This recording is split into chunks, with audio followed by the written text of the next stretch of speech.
And we live.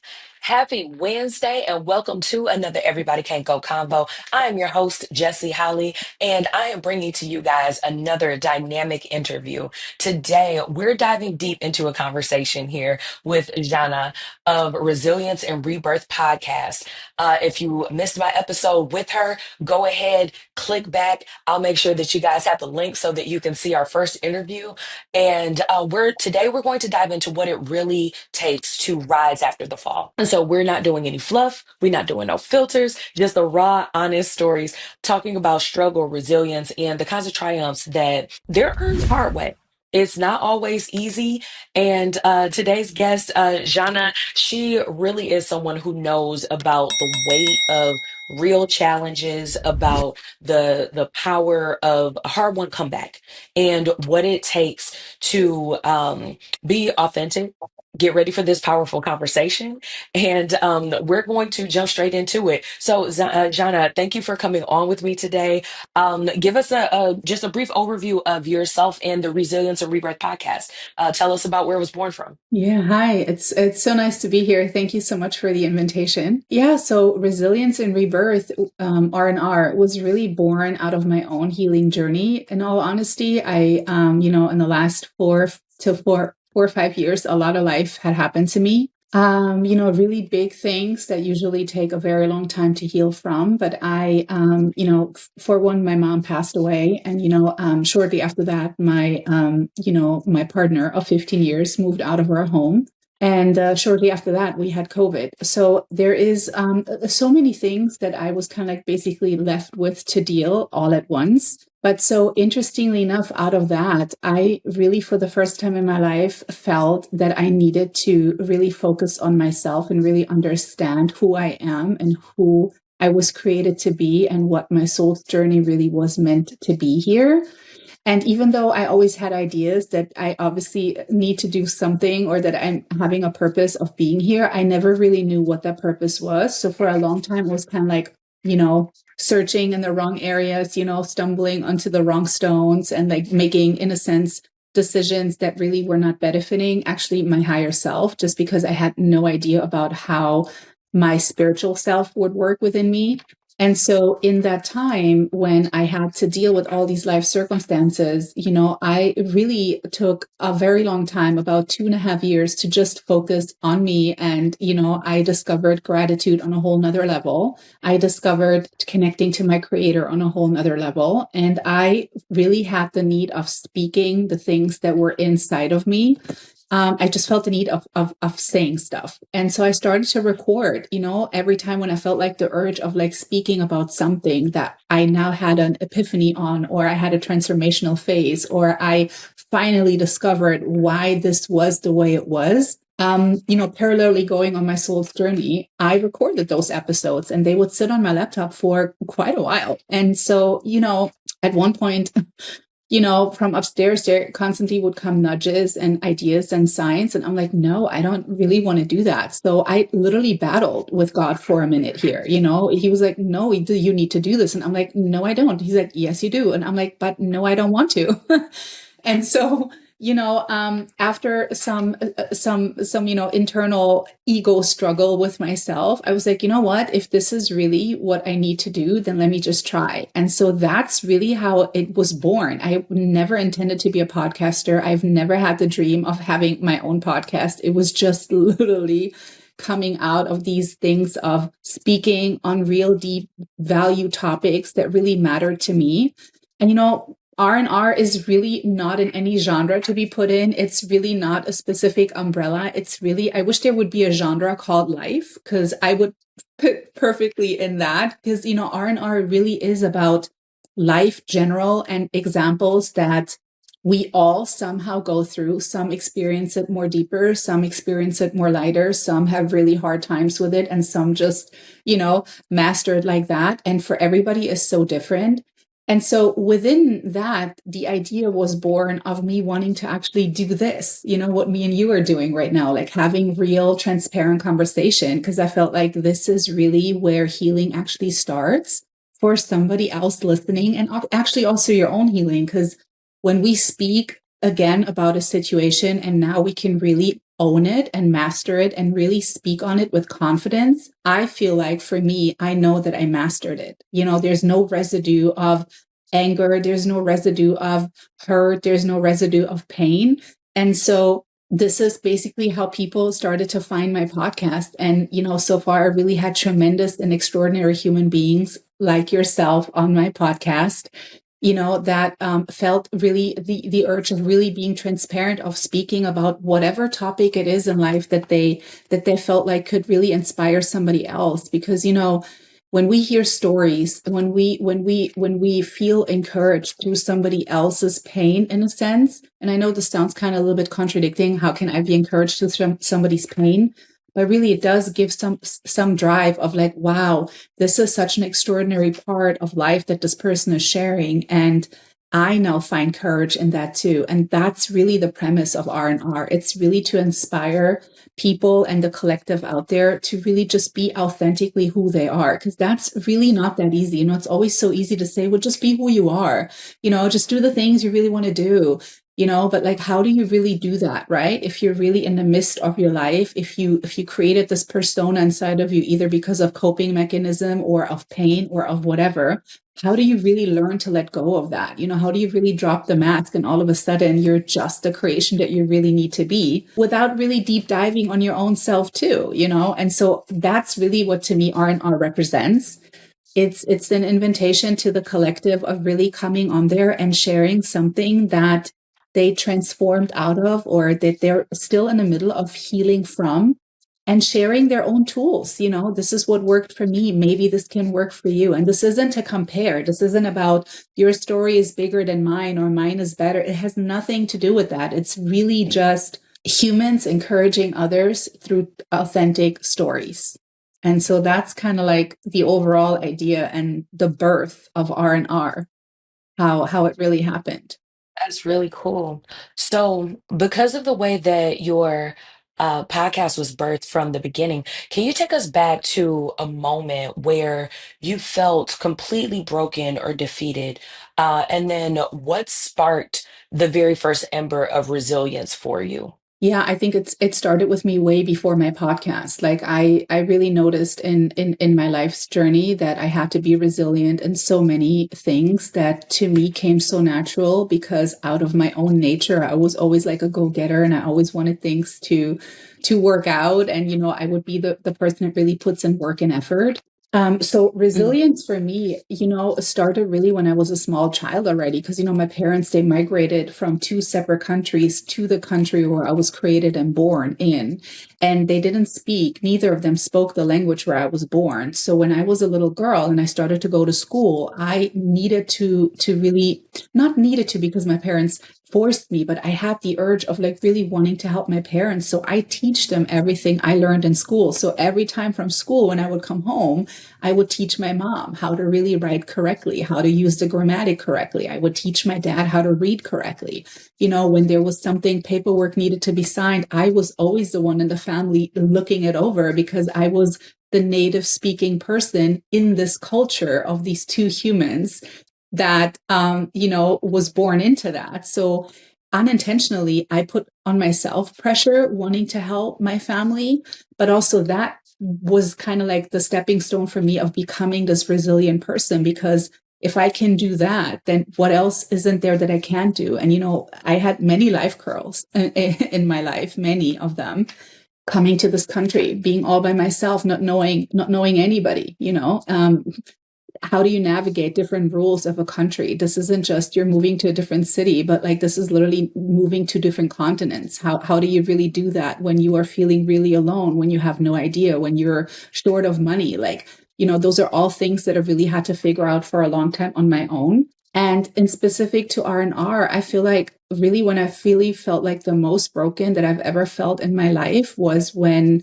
I didn't have a safety net anymore. I didn't have my titles. I didn't have the title wife anymore. I didn't have the title daughter anymore. I didn't have the title sister anymore. I, was really by myself. And I really realized that for the very first time, that like, oh my God, I'm an orphan. I don't have a mom and dad anymore. I don't have anybody to run to. I don't have, a husband anymore that if stuff goes down, the bills are paid anyway. Like all of that was all of a sudden just, in my life. And it created a lot of existence anxiety. Like it created a lot of how will I exist? How will I really manage all of that, let alone running a business, let alone, because I launched that in between too, my own business besides R&R, because really R&R is just a hard project. But how will I really manage that? And really those fears that are really real in this moment started to kick in. Can I really do this? Am I capable of really financially sustaining myself? Even though I have been doing that for so many years, but when you get in that comfort zone of having a partner, and you always know in the back of your mind, you have parents that will catch you no matter what, or grandparents, or whomever you find as your take caregivers. When that's gone, that's like, oh my God, like how will this be? And who am I really within my own self without these titles, without these humans in my life? Who am I really? And I think that's really being so broken, not knowing really my own identity, really led me to really rediscover and rebirth in my own spirit. Literally, it was very challenging. It was very tough. It was scary. There was nothing exciting about it at all. It was heartbreaking because I was grieving a 15-year, relationship. I was grieving my mom that was my soulmate. I was grieving my dream that I had with this human, building life together, and now that not being part anymore. I was grieving so many layers of my own character, the things that I discovered in that real deep healing journey. I found out that so many things I just neglected in my own self, like my boundaries, my desires, my wishes, my dreams, my aspirations. None of them were there anymore because I was so focused on building somebody else's dream, on being a good wife and on like doing all those things where I completely forgot who I was and what I wanted and what did feel good. I had no connection in here to myself. And that led me to not really know anymore what is good and what isn't good. Like there was a whole lot of question marks all over me in every department of my life. And so that deep brokenness, that deep sadness of deep true grief really allowed me to kind of like look at everything from the very beginning and really decide, like, is this really something that I need to continue feeling, having in my life, maintaining? And it branched off to friendships, and it branched off to collaborations, and it branched out to so many things where I felt like I literally was, taking debris out of my mind, of my spirit, of my physical realm, but also allowing new things to enter, but that part was scary, because it is fearful not knowing what will come, right? Even though we're not in control of it ever. But, when you say that to a person in the midst of it all, well, you're not in control. You're like, okay, great. I know, but I'm still in this right now. I don't know how to navigate. Like, this is scary. This doesn't feel good. I'm like, and so I feel like going through all of that really allowed me for the first time in my life to just really rediscover myself, literally. Like, from little things like, oh, actually, I really love sitting at my kitchen table journaling. I really love just being in peace and in silence in my own solitude. That was so healing for me. And for the longest time before that, I always thought I had to be out there. I had to communicate with people. I had to be amongst friends. I had to do something, because if I don't, what does that mean? I'm lonely. But in this process, I really learned how to honor myself and honor my own company. You know what I mean? And really find the difference between, am I lonely or am I really just appreciating my own solitude? And what is even the difference in there? Like I went deep, like, I was like, and why this and why is that? And now really look at my character, like why are certain things the way they are? Because I didn't like in certain aspects how I was acting. I didn't like how I approached situation, people, circumstances. I didn't like that, but I didn't know how to really change it because I was in it. And having that step back and having basically everything removed from me out of my own control, it did give me that space of like, wow, okay, here's where I'm noticing and here's where I'm realizing where I've completely went wrong with myself towards something, or where stuff was completely not okay towards me, but I accepted it.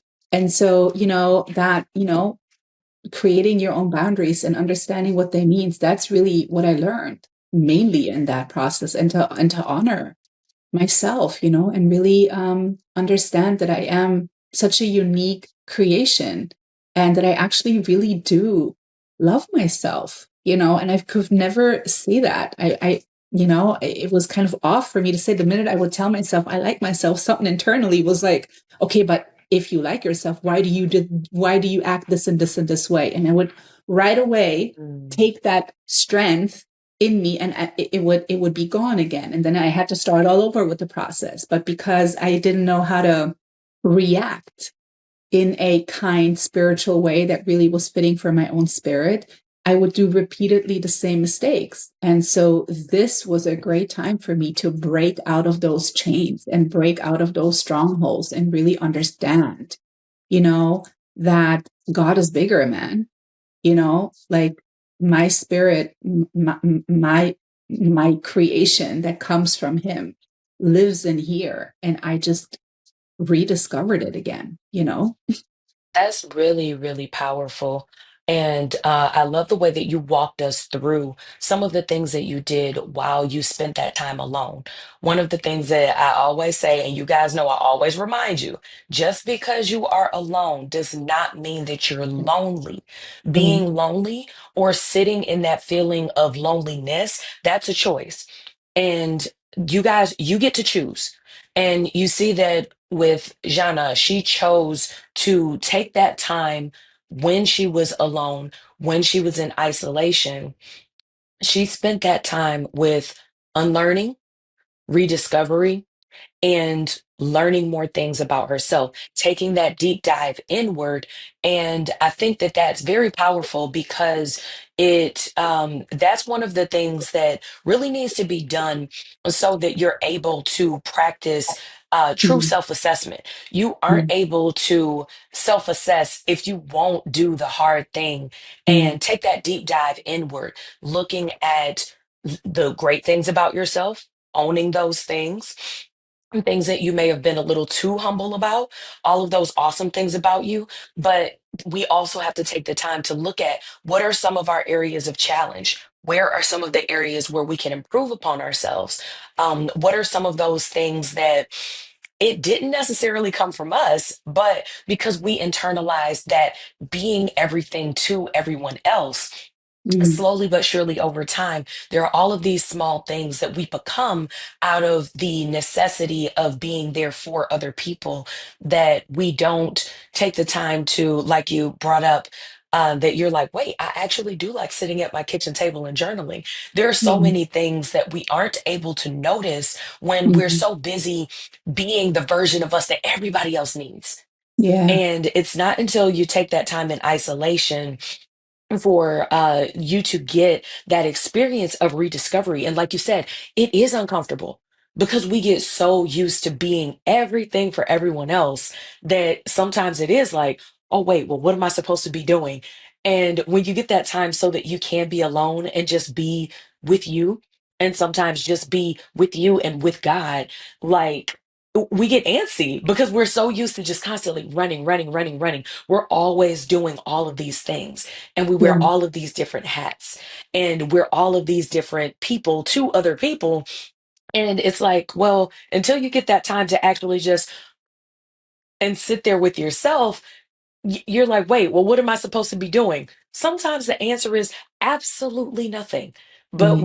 we oftentimes our schedules are so filled with different things that we don't take that time to do absolutely nothing, so Right. that we're able to even have the space to think about all of those things that you just took us through, that you were able to accomplish during your time of isolation.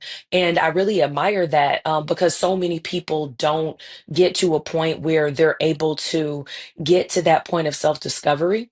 and they aren't able to actually take advantage of, and I mean positively take advantage of that time of being alone, because we so often view isolation as that means that there's something wrong. Mm-hmm. But sometimes when we're spending that time alone Mm-hmm. and we're being productive with it, and we're using it in a positive way to learn, grow, discover, and rebuild, we're not really realizing that like the time was needed. Isolation is a positive thing when you let it. Now, there is a flip side to that coin. You know, if you're spending too much time in isolation and it becomes detrimental to you. But it sounds like you had a very good use of taking a set of negative things that happened and not wallowing in that sorrow, that grief, that sadness. You took the time to grieve the loss of your mom. You took the time to grieve the loss of that relationship, but you also traveled that path of, well, what do things look like moving forward? Mm-hmm. And I know that the audience, you guys can really take away a lot from rewind it if you need to. Rewind back to all of those different things that she walked us through with what she did during that time in isolation. Make sure that you're honoring those feelings, making sure that you're taking time to, you do have to feel those negative feelings. Don't just stuff them down and act like it didn't happen. Don't rush your process of grieving. Don't Mm-hmm. rush your process of feeling those feelings so that you're able to move forward in a healthy way and possibly not even have to backtrack when you honor those feelings and work through them. And And the other thing, yeah, and I would like to add to that, the part that makes it so challenging at times is you are really sitting in your own mess in a sense. You know what I mean? and Mhm, and and things will come up, examples will come up. At least was how it was for me. Examples really came up, like scenarios, visions came up where I exactly behaved the way I never actually wanted to behave, but I did. And so all of that came back. So I rewind it all, but then also like that mirroring process had happened to myself too, where I got the opportunity to really look at it again and be like, okay, is this really something that I want to continue, even though I never wanted it, but I never had the time, or I never had the energy, I never had the knowledge, I never found the idea of how to change that. But like really sitting in that mess and really allowing yourself, what you just said, to feel, because so often have I recognized about myself of like, okay, I know I did it, but I want to move on from it because it's so uncomfortable and it's so embarrassing for even thinking or talking about that. And for me, I actually took it another level higher. I actually went back to people where I knew that I behaved in an incorrect way, now knowing the truth about my actual character, knowing about my spirit, knowing about what really is karmically and spiritually right and wrong. And I went back to some people and I straight up apologized. And some took it very nicely, and some said, okay, no need. I don't care. Don't contact me ever again. And that's fine, because in the end of the day, nothing is for nothing, like even though these people, some of them did not receive my apology, even though in the midst of all of that, God knew. Like God knew I'm trying, now that I know for real better, because you know how they say about repenting, right? It's not enough just to say I'm sorry. Really, the I'm sorry part really comes in when your words actually align with your action. And so when these two things happened for me to walk hand in hand, and I actually moved on my action on saying sorry, and I'm really acknowledging of my repentance, I didn't even need it anymore, anyone to be like, okay, I accept your apology, because I knew that he did, but I did my human best to also signalize that in this actual worldly world of like, look, I know I messed up, but here it is. At least I get it if you don't want it, and I respect it, but this is what I feel I need to do. And so often, when we speak about feelings, we do not allow to feel ourselves anything, because for a very long time, that was kind of like in society something bad. Or are you in your feelings? Are you emotional? And today I'm like, yes, I am. And good for me that I'm owning and understanding and being capable of acting on my emotions in a time, in a space, in a respectful, kind, and friendly manner, yet owning what I am feeling. And if I don't feel good in this scenario, in this job, in this situation, in this friendship, in this partnership, in this whatever, then I'm okay to voice that. I'm okay to make a move. I'm okay to change my mind, even though for 20 years I didn't. But today I want to because it doesn't feel good anymore. You can and you should. You know what I mean? Like you should really move on your internal instinct and you should really move on your inside voice. And this isn't for anybody. It doesn't matter what gender you are. It doesn't matter what culture you are. It doesn't, none of that matters. It really matters what you in here feel. And when you honor that, I feel like, man, the universe is just like, whoa, you honor that? Okay, here's a window. Okay, you honored that too. Okay, here's a door. You know what? Matter of fact, here's a gate. I'll open a gate for you. You know what I mean? Does this happen every day, all day? No. Does it happen over time? Little magical things? Yes.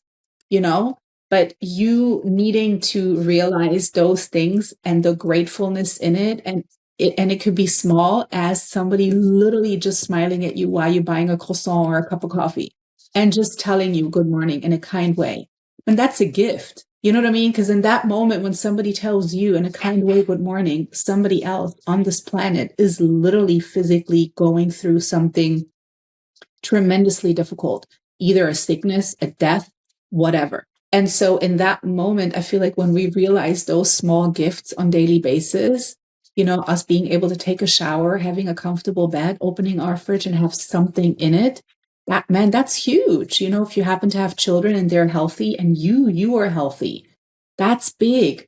That's worth enough time to sit with yourself and with your creator and be like, thank you. I'm so grateful. Thank you. You know, this doesn't take you 1 second. You can do this while you drive. Thank you. I'm so grateful. And you just go down your gratitude list. And then it becomes a habit. And then it becomes like, man, I can't even not talk to you anymore. You know, now for me, it became to a habit where it's impossible for me to start my day with not my prayer, my meditation routine. It's impossible.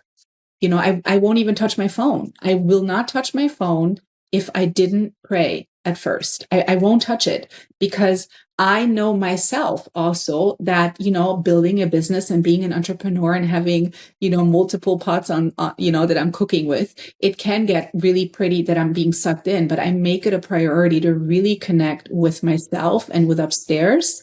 And once that is established for that day, then I'm good because, you know, nothing can rattle me anymore, you know, like it used to. Because when I didn't do that, I knew for me, it rattled me, man.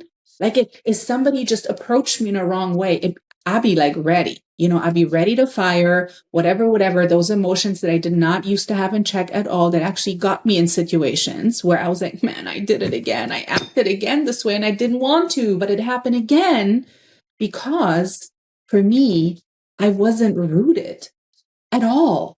I didn't know what being rooted and internally at peace and being connected really meant mind, body, and spirit, right? And so now that I have these practice routines that I do, it's just different, you know. Do I still get riled up? Oh yeah, you know, listen, I have Hungarian, Serbian, and German blood in me. Trust, I can get real quick fun if I want to, you know.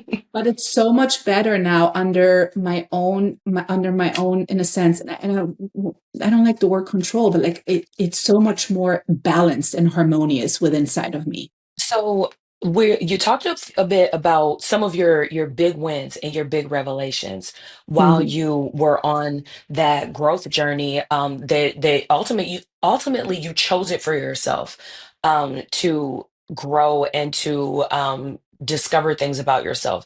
What was a small personal triumph that meant everything to you, even if the outside world didn't notice? You know, um, it's funny because so when I started to notice that I am actually mastering this part of me that was so challenging to master, you know, that stronghold that would really be so strong inside of me, it I started to just really smile with no reason. So I would do the dishes, you know, and my child that was very young at the time looked at me and he said, "Why are you smiling?" And I'm like, oh, because I'm happy, you know? And I think that really started for me to be like, wow, I am smiling unintentionally, knowing that I'm smiling because I feel gratitude and I feel happy, even though, trust, my life, my circumstances were not fun at all. But something in me was so different. Almost like it's okay what's happening there. I know that in here I'm good now. Like I'm good. I'm safe. I'm loved. I love myself. I respect myself for the first time. Like I honor myself for the first time. And that, I started to notice, like then I started to notice, like he was really like the kicking off part for me where he's like, why are you smiling? And I'm like, oh, I guess because I'm happy, And so that was one real major breakthrough for me where I was like, wow, man, this is so good. Like I feel different. I move different. I speak different. I use verbiage in a different way. I use words in a different way. All of a sudden stuff would come out of me, almost like speaking through me, like I'm a vessel, and I'm like, wow, this is so cool. And it was almost like I received spiritual gifts where I was like, I don't even know where that came from, but I guess it, just kind of all started to take shape and take like a form of like, wow, yeah, I like her, you know, I like this new me, I kind of like that. But really not having to go through all of that, I don't truly believe I would have gotten there. So as sad it is as to say that I had to bury both of my parents, I had to lose, my dream ideal partnership that I thought was ideal at the time for so many years.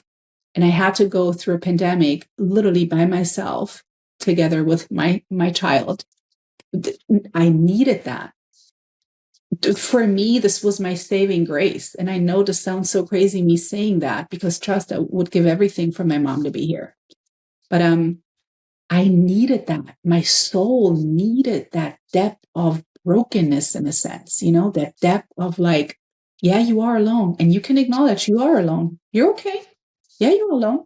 Because honestly, really, even if we're in committed, happy partnerships, collaborations, business ships, whatever, at the end of the day, even if you have a twin, you still come alone and you will still leave alone, no matter what. So are you alone? Yes, you are. Do you have blessings of having great support system and people and a great mindset that you nurture? Yes. Will that help you feel not alone? Yes. But physically speaking, are you alone when you are alone? Yeah, you are. And that's okay. And that's okay. You know what I mean? Because nothing will always stay the way it was. You get me? Like, just because your reality is this way, how it is today, does not mean that it will stay like that. But when you start to receive it more as in, okay, cool, I don't like this at all, and I'm scared, but I'm gonna just be like, I'm gonna throw my hands up and be like, I don't know. I don't know how I'm gonna get out of this one. I have no idea. I'm gonna let it be, and I'm gonna not dwell on it. I'm just gonna trust. I'm gonna trust my life. I will trust my unique self, and I will trust my creator. That's literally how I started to move. And now when things are happening that I was excited about, I'm like, well, this would have been great. And yay. And then they don't happen. I'm like, okay, thank you. Thank you so much for it not happening. Obviously, there's a reason. And now that I'm really rooted in you, I get it. Thank you. Actually, thank you for it not happening, because you obviously know better than I do, And so Really good. those are the things that I was asking myself. Do you have faith? Mhm. You always talk about, I talked about God my entire life, but like, do you have faith when stuff hits the fan and it really gets serious? That's what I Mhm. ask myself. I can talk big when stuff is great. That's an easy one, right? But can you still Yep, be that's the like, easy part. thank you. Thank you for me needing to go through this major separation. Thank you for me needing to bury my mom. Thank you for me needing to be all by myself in a global pandemic. Thank you. Thank you. you know and so many healing things came out of that, like also that whole, when you talk about grieving about a long-term relationship or friendship, that's all grief, man. When you talk about that, Mhm. it's like, can you now really say, like, I'm so grateful that you shared this right with me, versus you did this and this to me, and you hurt me, and you this, which all of it is true. I'm not saying it's not true. I'm saying, instead of me now looking at it the way I used to before my process, um, I'm more now, I'm so grateful. Thank you that you actually came in my life to teach me, that you took 15 years out of your life also to help me evolve. And nobody else could have done that in my life. It had to be that specific person. And because of that Mhm. specific person taking the time out 15 years of his life to teach me, thank you for helping me to grow. Thank you for helping me to rediscover and finally love myself. How can you be mad at that? Even though getting there was the worst, you know? So in the middle of a fight, I wouldn't say, like, thank you for teaching me how I'm going to fundamentally love myself. No, in the middle of a fight, I was like, are you ready? Like, are you ready? Let's go, you know? And so, Mhm. but that mindset, it's not something I decided. It's something I decided I want to be, I want to learn, I want to heal, I want to really allow myself. But then the mindset change, the mindset flip really was kind of like a gift from above, in all honesty, because that really happened on its own. By me sticking with it, by me really exercising the things that felt good, journaling, breathing techniques, really breathing in, like just being calm, sitting in my being, just staying in my being, not needing to do anything other than it's just me now. And so all of that, little habits that I then started to do, this mindset literally came on its own. It's so weird to describe, but it wasn't like that. I'm like, I will change my mind and I'm going to do it. I wanted to discover what had happened to me, where my characteristics that I didn't like, where were those coming from? And R&R was a great foundation, because then when I started to have conversations with these extraordinary human beings, and they started to open up, and they were transparent, and they were so raw with their stories, man.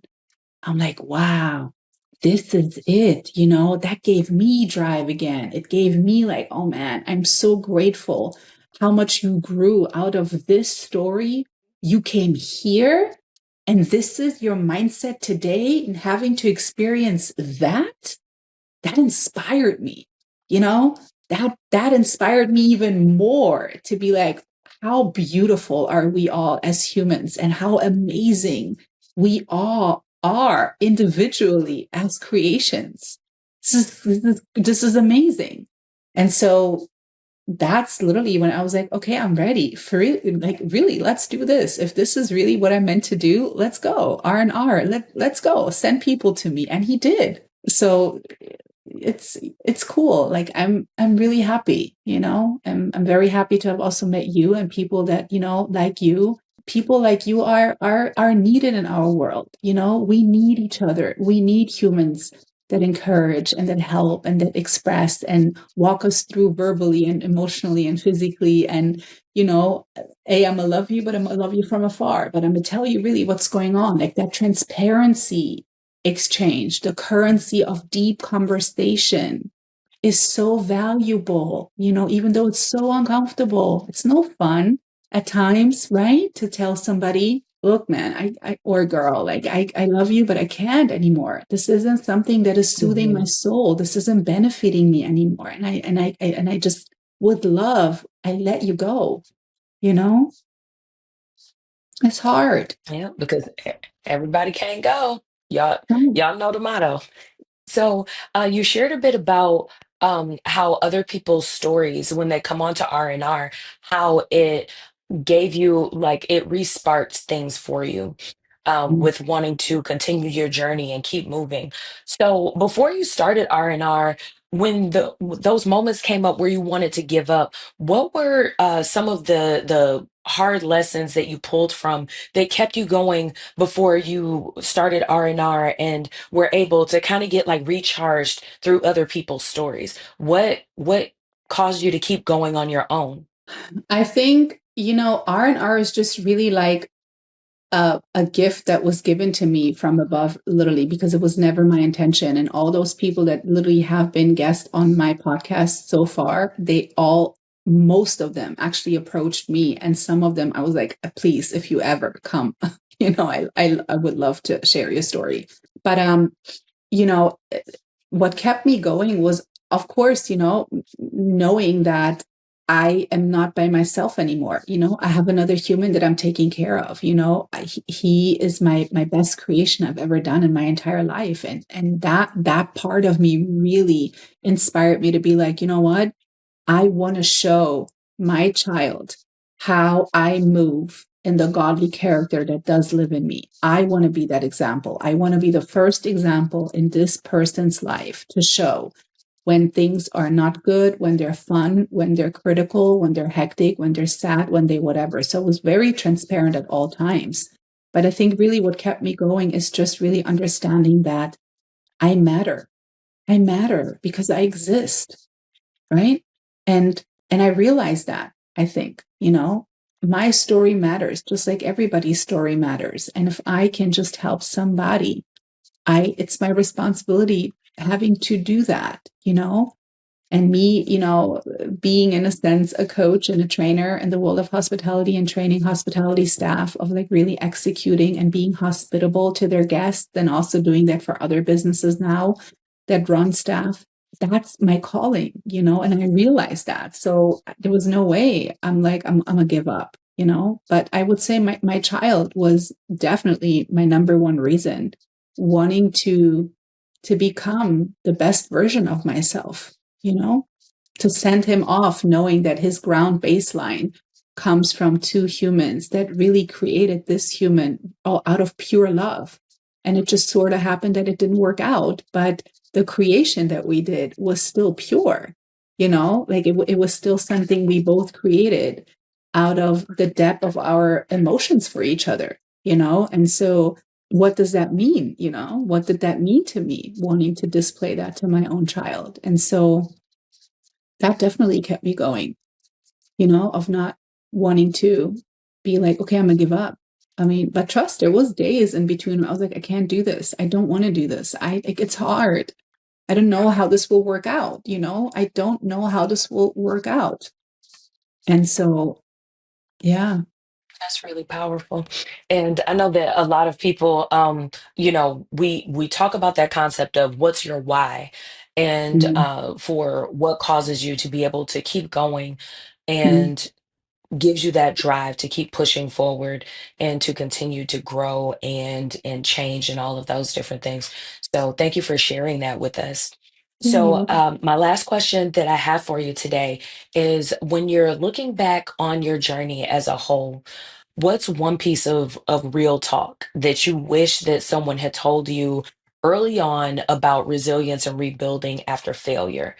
I'm gonna use my own mom as an example. My mom always used to tell me, listen, it's about the tone that makes the music. She always used to tell me that. And it's a German saying. I'm not quite sure if it translates really good in English, but basically it says that the tone of your voice really directs the entire conversation. And I never got it. And I never understood what she was saying. I never understood that, because I always felt like me being honest and transparent, which I always have been, is good enough, but I didn't understand the concept of the delivery, the power of the deliverance within your voice, within your words, within the tone of your voice, how powerful that really is.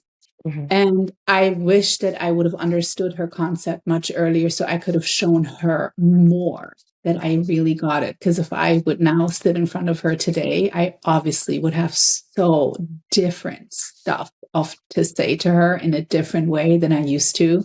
And I'm not here saying that I treated my mom horribly. I adored my mother and I was a great daughter to her. But there were examples now looking back where I was like, man, I wish I would have gotten that concept much earlier, because she would have deserved for me to speak to her like I'm speaking to every single human today around me. Mhm. She would have deserved to be spoken to like that all the time. And I guess I just didn't know the concept. I didn't execute it. I had no idea how to, and I used the tools that I had at the time and the knowledge that I had. And, So that's one thing where I was like, yeah, I wish I would have done that a little bit better, or used that, that advice better. That's a really good one. It makes me think of brings me back to we shout out to Quest. We talk about going from when you're looking at relationships, going from shaky to good, good to great, and great to phenomenal. A lot of Mm, times we are so used to the world outside of us. As long as it's not shaky, it's fine. yeah, As yeah, long as it's good, yeah, it's like, oh, well, no, it's good. It's fine. As long yeah, as everything's fine. Or even if it's good, it's like, no, it's good. And sometimes that can keep us from striving for greatness. That can keep us from striving for phenomenal when we're looking at how we communicate with others. mm, So that in itself as a piece that you discovered about yourself and that you were able to learn, even being able to share that out loud, that speaks volumes because as long as it's good enough. But now mm, you've moved up into that realm of greatness, and you're moving into like continuing to strive for being able to communicate phenomenally. So that's like that in itself, it speaks volumes, and it does a ton. I'm sure not only for me, but for the audience to be able to hear that. And I love that you pointed out it's not that you were a terrible daughter to her or anything like that, but based upon what you knew at the time, things were good. And yeah, sometimes, moving forward, I encourage all of you guys, make sure that good is not the enemy of great within you. Just because something is good, it doesn't mean that you can't examine it, that you can't improve it, that you mm, can't go beyond good. Because there's always a next level. There's always a next step. There's always a way that you can make good into great. So make sure yeah, that that doesn't become a short stop or a pitfall for you because it's like, oh, well, it's good and that's just good enough. And that's where you yeah. stop and leave it. So, Jana, thank you so much for coming on with us today. There were so many gems in there, so many words of wisdom that you imparted on myself and the audience today. I'm definitely going to have to run this one back and listen to it again so that I can take my own set of notes because there were just so many good things in Mm, there as you were speaking. And you guys, make sure that you rewind it back, share this episode with a friend. Make sure that you download, subscribe if you're not already subscribed to Everybody Can't Go Combos podcast on YouTube, Apple, Spotify, or wherever you listen to your podcasts. And before we let you guys go today, give you another shameless plug. Make sure that you come and join myself and the rest of the team. We have JR, we have Chop coming from Chop House Media Group, we have Nasir coming in from Changing the Narrative, we have JR from Real Let's Talk Podcast. We have special guest Izzy Bake coming on from the PSA, the Mental Health Podcast. We have a ton of podcasters coming in that we are going to be giving you a lot of live, raw content. We're giving you live, raw coaching for a full day here in the DMV live June 28th. That's a Saturday, starting bright and early at 9 a.m. We would love to see you here. Click in the show notes below so that you can go ahead and grab tickets to that live event. And we'll also make sure that you're able to get in touch with Jana. You can find her podcast at the links below and go ahead and give us your socials so that folks can follow you. yeah, yeah, no problem. My social is Instagram. It's Jana Hospitality, and Jana is spelled Zana Hospitality. That's my Instagram.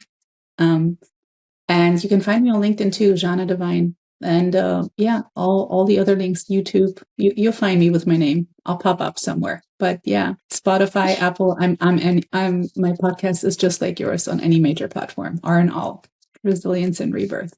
And if somebody out there feels Awesome. the need of sharing their story, my red carpet is open. Go ahead and tap in with Jana. Get on her red carpet. If you guys have a story that you would like to share, make sure that you tap in with her. Tap in Mm, at her podcast as well. Again, you can check out my episode. And I was interested in being on because I went back and listened to all of the episodes that she had other interviews and folks on. So make sure you tap in with Jana. And she said, look, Google her because you can find her everywhere. Okay.